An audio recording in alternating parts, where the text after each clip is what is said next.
Пайгамбарыбыз Muhammed Aleyhisselam'dın сүйлөгөнү боюнча кандай сүйлөйт эле? Өтө таттуу сүйлөйт эле. Адамдын жүрөгүнө рахат алат эле. Ширин сүйлөйт эле. Кана Расулуллах саллаллаху алейхи ва саллям хулувал мантык. Сүйлөгөндө өтө таамдуу, таттуу сүйлөйт эле. Хуснал калам, чырайлуу сөз сүйлөйт эле. Иза такаллама ахаза бижа majami'al qulub. Жүрөктөрдү алып коет эле сөздөрү пайгамбарыбыз. Жүрөктөрдү алып коет эле. Рухтарды, акылдарды өзүнө тартып алат эле жандарда. Пайгамбар сүйлөгөндө алдыңкы тиштеринен нур чыгып турат эле. Маңдайкы тиштери бар го? Маңдайкы тиштеринен нур чыгып турат эле. Ибн Аббас радыйаллаху анхумадан риваят бар. Пайгамбар саллаллаху алейхи ва саллям мындай дейт. Кана Расулуллах саллаллаху алейхи ва саллям афлажа саниятайн. Иза такаллама ру'я кан нур яхруджу мин байна санаяху. Пайгамбар саллаллаху алейхи ва саллям маңдай тиштери мындай кенен болчу. Качан сүйлөгөндө көрүлөт эле дейт. Нурга окшош ошол жактан чыгып турат эле дейт. Абу Кырсафа разыйаллаху анху айтат. Биз пайгамбар саллаллаху алейхи ва саллям менен байат кылдык дейт да. Мен, апам, тайжем, анан пайгамбарыбыздын алдына байат кылып коюп, чыгып кайтып келатсак, апам, тайжем мага айтты дейт. О балам, мындай жүзү чырайлуу кишини көрбөдүк. Мындай кийими таза кишини көрбөдүк. Мындай жумшак сүйлөгөн кишини көрбөдүк дейт. Пайгамбар саллаллаху алейхи ва саллям сүйлөгөндө адамдын жүрөгүн оорутпайт эле, ренжитпейт эле, какпайт эле, жирикпейт эле. Уяттуу жаман сөздү сүйлөбөйт эле, фахиш сөз сүйлөбөйт эле. Жасалма сөз сүйлөбөйт эле. Оозун бурмалап сүйлөбөйт эле. Табигый кандай болсо сүйлөйт эле. Бизде мындай го. Анча-мынча чөнтөгүнө кичине акча түшүп калса, башкачараак сүйлөй берет го. Үнү өзгөрүлүп, сүйлөгөнү өзгөрүлүп, тамгаларды чыгарганы башкача. Жок, пайгамбар саллаллаху алейхи ва саллям жөнөкөй бардыгынан. Себеп Алла субханаху ва таала Кур'ан-ы Каримде буйрук берген да. Вакулу линнаси хусна. Мына таасырлар. Вакулу силер сүйлөгүлө линнаси хусна, чырайлуу сөздү гана сүйлөгүлө адамдарга. Хасан Басри болуш керек, же Суфьян Саури бекен радыйаллаху анхума, рахматуллаху алейхима. Ушунун мажлисинде ушундай сабакка келет экен да адамдар. Хасан Басри болуш керек, анан келип, бирөө акырын келип кулагына айтты. Шейх, ана жерде башкалар дагы сиздин сабагыңызга келип катышып атат. Муътазилиттер болуш керек. Алар эми мындай туура биздин мазхабта эмес, биздин жолдо эмес, бузукулар. Ошолорду айтпайсызбы, чыгып кетсин депчи. Не деди анан? Алла Таала буйрук берген. Баарына чырайлуу сөз сүйлөгүлө деп. Мен бөлбөймүн. Ким кандай деп, бирок баарына оңолгонбу, бузулганбы, душманбы, доспу, макулбу? Биздин мазхабтабы, башка мазхабтабы, диндеби, динсизби, айырмасы жок. Адамбы? Болду. Адамдарга чырайлуу сөз сүйлөгөнгө буйрулганбыз деген экен. Ошон үчүн биз жакшы сөз сүйлөй берели, нар жагын аз өзү билет депчи. Кур'ан-ы Каримде башка жеринде кулу лахум каулан ма'руфа дейт. Каулан хусна бул хусн. Каулан ма'руфа. Жакшы сөз сүйлөгүлө, чырайлуу сөз сүйлөгүлө. Каулан лайина, жумшак сөз сүйлөгүлө. Алланын буйруктары. Ушунун бардыгын пайгамбарыбыздын тилинен көрөт элеңиз да. Ушунун баарын пайгамбарыбыз саллаллаху алейхи ва саллямдын башынан аягына чейин өмүрүндө ушундай болду да. Чын сөз сүйлөгүлө. Каулан садида, чын сөз сүйлөгүлө. Ва ман астaqu миналлахи кыйла. Алладан дагы туурарак сүйлөгөн барбы? Жок да. Сөз сүйлөгөндө пайгамбарыбыз ас-садик, чынчыл эле. Пайгамбарыбыз бекер айткан жок да. Саллаллаху алейхи ва саллям. Мусулмандардын эң абзелигин дегенде, ошо эң абзели линул калам, жумшак сөз сүйлөгөн. Линул калам. Ифшаус салам, салам таркаткан. Ит'амут таам, тамак жедирген. Бұл біздің bağlılıqtar екен туғандар. Эмне үчүн пайгамбарыбыз мындай сыйратын окутабыз? Пайгамбарыбыз ким эле? Жакшы таныйлы. Кудретине, чырайына, мүнөзүнө там берейлі. Анан окшошконго аракет кылайлы. Аз болсок дагы. Эмне үчүн жеткирип атабыз? Шуну 100%-ын жеткирсек, 10-ун түшүнсөк, бирөөнү амал кылсак ham иншаалла алхамдулилля да ошого дагы. Демек, туғандар бұл айтылып аткан жөнөкөй эмес да, биз ушуга келейли. Бүгүнкү сабагыбыз, бүгүнкү алганыбыз. Мен ушуга чейин канча өттү кетти. Бирок будан аркысы ушудан мен аракет кылайынчы. Мүмкүн Алла Таалага ушу амалым жагып калып, Аллахым ахиретимди оңдоп, ахиретимде жакшы чечим чыгарып берер мага деп. Жөн эле эмес да. Аракет кылайлы барыбыз иншаалла, барыбыз бири-бирибизге жардам берели. Мына пайгамбар саллаллаху алейхи ва саллям өмүрү алдаган эмес. Садикул амин, чынчыл аманаткөй. Şu бирөөнүн жүрөгүн оорткан эмес эч качан. Пайгамбар Алла Таала Кур'ани Каримде берки жагында айтып койгон да. Кандай деп? Фабима рахматин миналлахи линта лаху. Лау кунта фаддан галидал қалб ланфадду мин хаулик. Фа'фу анху вастагфир лаху ва шавиру фил амр фа иза азамта фатаваккал алаллах инналлаха юхиббул мутаваккилин. Алланын мээрими менен ey Muhammad сен сахабаларга жумшак болдуң дейт. Пайгамбар саллаллаху алейхи ва саллям сүйлөгөндө дагы, мамиледе дагы жумшак болдуң. Алымдар айтышат, ey Muhammad'ın ümmeti sallallahu aleyhi ve sellem. Sizler Allah'a şükür kılırlar. Sizlerge jumşak peygamber tiyip kaldı deydi. Sizlerge jumşak peygamber tiyip kaldı deydi. Eğer de ey Muhammed sen tilin katı olganda, oroy olganında, peylin katı olganda, kopol olganında, tegeregindeki sahabalar senin canında turmak emez deydi. Bari kaçıp ketip kalmak deydi da. Peygamberimiz Allah ушундай деп аткандан кийин биз эгерде орой болсок, мүнөзүбүз, сөзүбүз, өзүбүз дегендей, анда биздин эң жакындарыбыз бизден качып кетип калат да. Балабыз дагы биздин жаныбызда тургусу келбей калат. Ата-энебиз дагы биз менен сүйлөшкүсү келбей калат. Досторубуз, бир туугандарыбыз, жакындарыбыз биз менен сүйлөшкүсү келбей калат. Мынакей сүйлөө маданияты. Пайгамбар саллаллаху алейхи ва саллям фасахата лисан.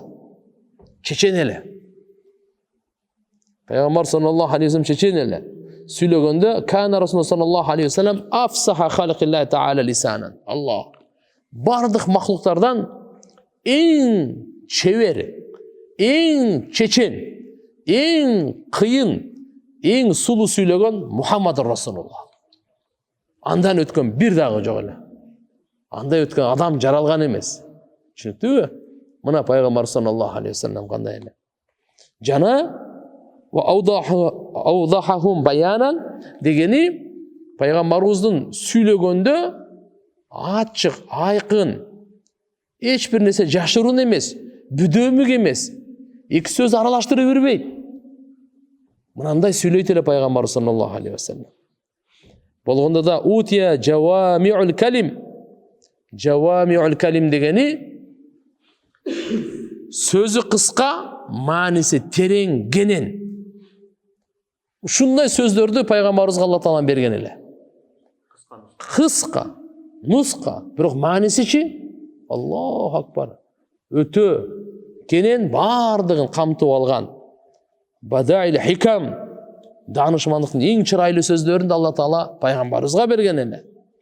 Каватиал амр, чечкиндүү өкүмдөрдүн бардыгын пайгамбарыбыз саллаллаху алейхи ва салламга берген эле. Ушундай осияттарды берген эле.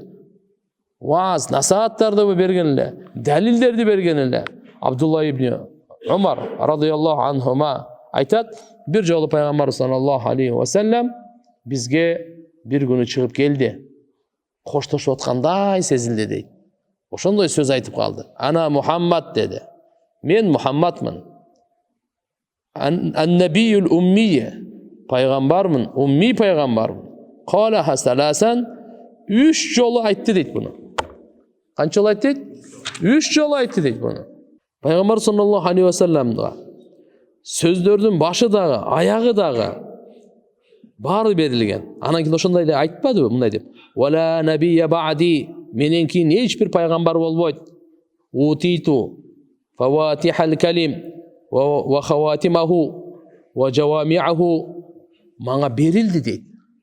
Бардық сөздердің субханалла жинағы, бардық сөздердің ашқычы, башы дағы, аяғы дағы пайғамбарымызға ушунчалык берилди дейт. Кантип пайғамбарыбыз эң чебер, эң чечен болбошу мүмкүн эмес. Алла Таала пайғамбарыбызга ушундай сөздөрдү берген. Омар разияллаху анху хадисинде келет, пайғамбарыбыз минбарга чыгып айтты: "Я айюханнас, эй адамдар, инни код утиту жавамил калим." Ушу сөздү айтты. Эй адамдар, Алла субханаху ва таала мага ушундай сөздөрдү берди. Өзү мааниси, өзүнүн сөзү кыска нуска, бирок мааниси терең. Ушу менен мага токтотту. Ушугача Адам алейхиссаламдан келген пайгамбарыбызга чейин канча пайгамбар, данышман өттү. Ошолордун бардык сөздөрүнүн эң жакшысын тандап туруп, каймагын чыгарып Мухаммад алейхиссаламга берди. Мынандай сөздөрдү алып келген пайгамбарыбыз. Жөнөкөй эмес. Албетте пайгамбар саллаллаху алейхи ва саллям айтып атат: "Мен силерге келдим, ушундай шариятты алып келдим. Байда анакия тап-таза, ап-бабакай. Ушундай шарият алып келдим. Ошон үчүн ошону бекем кармагыла" деп. Эми адабуху фил калам, сүйлөгөндө пайгамбарыбыздын адеби кандай эле?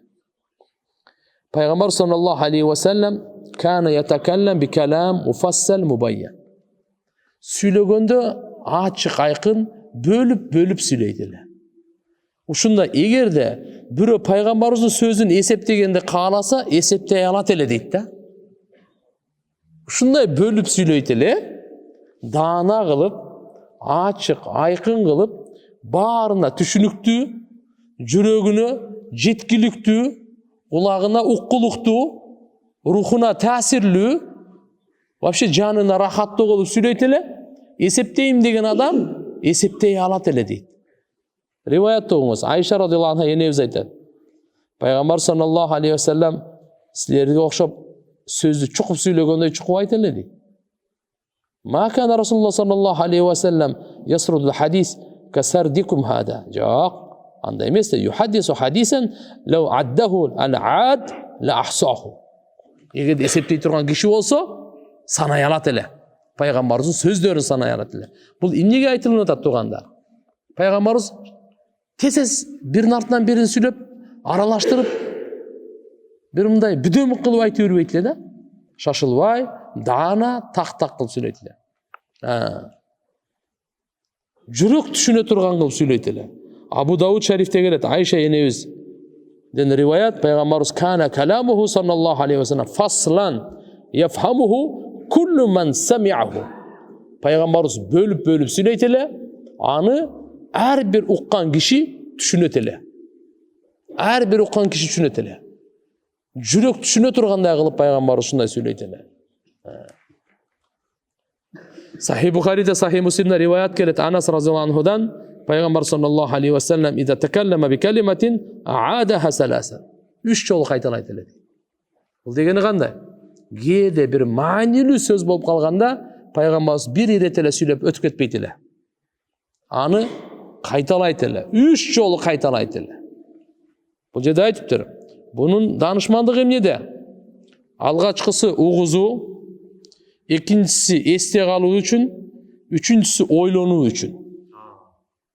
Birinci uq, eske tut, üçüncüsü oylan. Ne degen söz aytıldı?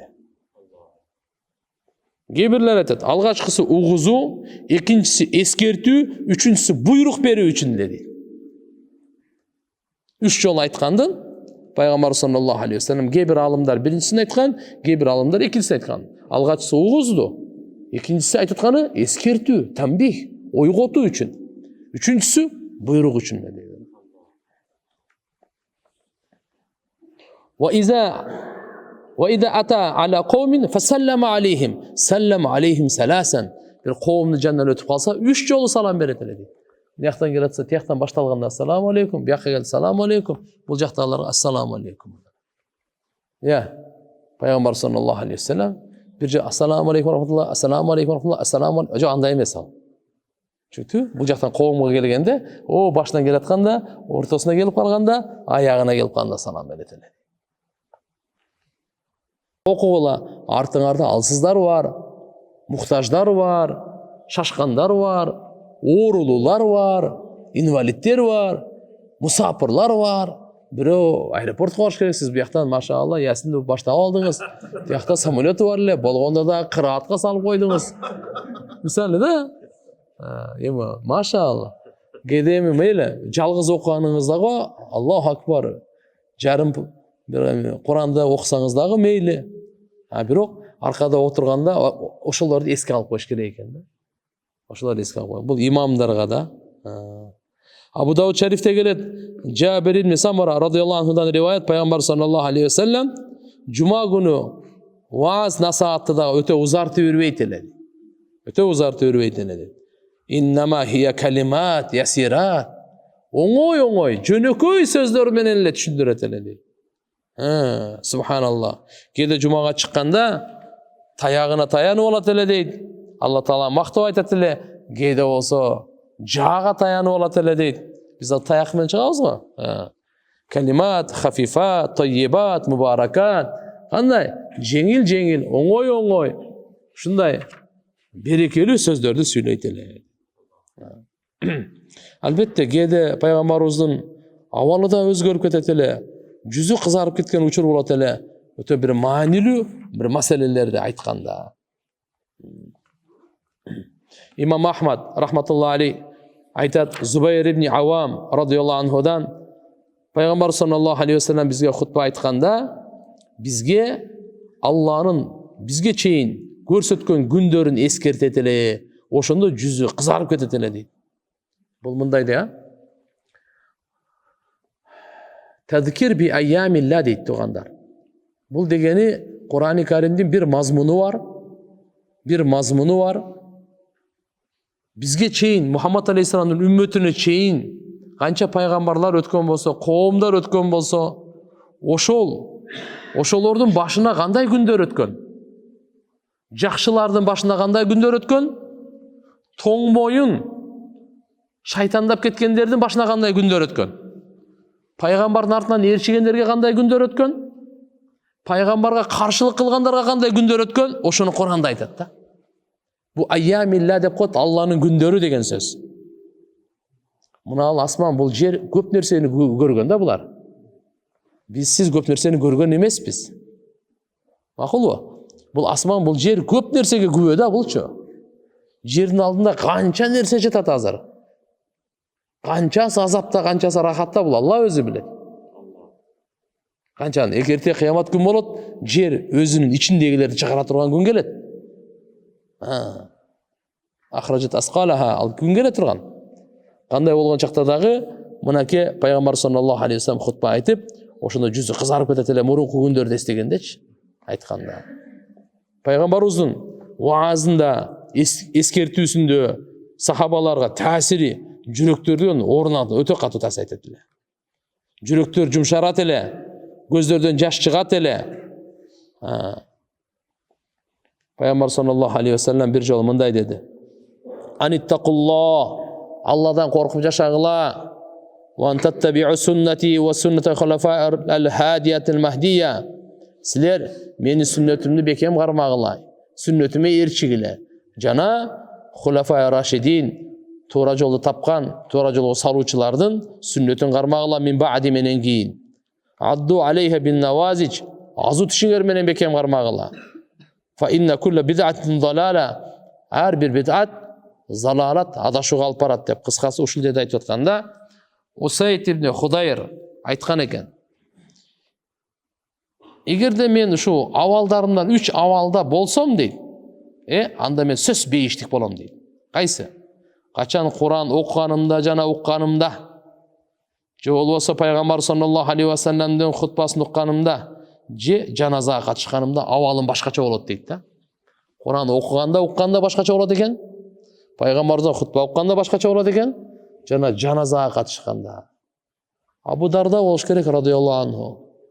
Бирөөнүн жаназасына барса, өзүн ушунчалык таасирленет экен. Кимдин жаназасы? Тааныйбы, тааныбайбы? Мен өзүмдүн апамдын жаназасына катышкандай болдум дейт экен да. Азыркы бүгүнкү күнү жаныбызда адам өлүп атса дагы, жүрөк ушунчалык карайып калган, ушунчалык көздөрдө катып калган, жаш чыкпай, жанында адам өлүп атса дагы баары Аллаху акбар. Фитне ушунчалык көп. Жүрөктөр катып калды. Пайгамбар саллаллаху алейхи ва салламдын хутбасынан тирүү жан инсан эмес, мына минбар ана жыгачтары бар го, ушулар таасирленип ыйлаган, үн чыгарган күндөр болгон. Пайгамбарыбыз таштап кетип атсан, пайгамбарыбыз соротуп коер кайра-кайра. Жыгачты кадимкиде жаш бала ыңылдап ыйлагандай болуп.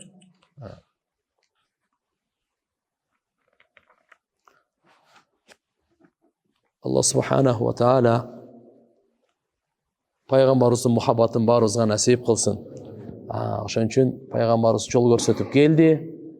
Бизге толук дин таштап кетти. Эми кезек ар бирибизде. Ар ким жакшы иш кылса өзү үчүн кылат. Жакшы иш кылбаса зыяны дагы өзү үчүн. Жаман ишти таштаса пайдасы өзү үчүн. Жаман ишти кылса зыяны өзү үчүн. Эч качан бирөө-бирөөгө жакшылык кылып жүрбөйт туганда. Ошон үчүн арабтардын бир тобу келип пайгамбар саллаллаху алейхи ва салламга ислам кабыл алдык деп милдет кылышканда, милдет кылышкан. Худжурат сүрөсүндө келет. Милдет кылышканда Алла Таала айткан: айтып кой, Мухаммад саллаллаху алейхи ва саллам, ислам кабыл алгандары милдет кылышпасын dedi. Алла силерге милдет катырган болсо, ал милдет кылса болот. Иман бердим го депчи мисалы. Алла жакшылык кылды силерге. Эмне деп жакшылык кылды? Силерге иманга хидаят берди. Эгер силер чынчыл болсоңор деген аят келет. Чындыгында Алла субханаху ва таала баарыбызга улуу неемат иман берген экен. Бенделерге тартуулаган Алланын неематтарынын эң улуусу иман. Ошондуктан бейиштиктер бейишке киргенден кийин Аллага мактоо айткандан кийин эле не деп мактоо айтышат? Бизге иман бергениң үчүн рахмат дейт. Хидаят бергениң үчүн рахмат дейт бейишке киргенден кийин. Бербей койгонунда эмне болду эле? Анда туура жол таппайт элек депчи. Ошондуктан алхамдулилля пайгамбарыбыз Мухаммад алейхиссаламга мүмкүн болушунча өзүбүз түздөлгөнгө, окшошконго ээрчигенге аракет кылайлы. Жөн эле сөздөн эле пайгамбар жакшы көрөбүз ана мени. Жок, ал жетиштүү эмес. Пайгамбарыбызга этикат дагы, мухаббат дагы, итаат дагы толук болуш керек. Алымдар 3 нерсе пайгамбарыбыздын чоң укуктары деп айтат. Акидат, мухаббат, итаат. Үчөө болгондон кийин анан ишке жарайт. Акидат дегени пайгамбарыбызга болгон ишеним.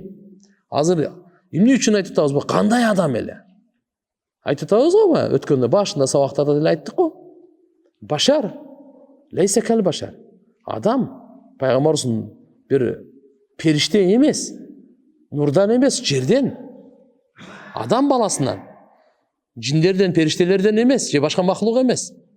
Бир жөнөкөй адам эмес да. Ошонун бардыгын ушун үчүн караңыз.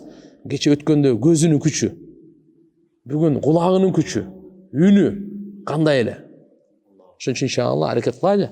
Артынан ээрчигенге баарыбыз башкаларга жеткирейли, бири-бирибизге жардам берейли. Пайгамбарыбыздын сүннөтүндө жашаганга, сүннөтүн жандандырганга, сүйүүсүн күчөйткөнгө, пайгамбарыбыздын динин кийинки муундарга жеткиргенге биз сөзсүз мал жаныбызды бири-бирибизге жардам берүүдө аянбай, Аллахым ушуга береке койгон. Ошого жараша биздин мартабабыз, даражабыз болот тугандар. Аракет кылайлы.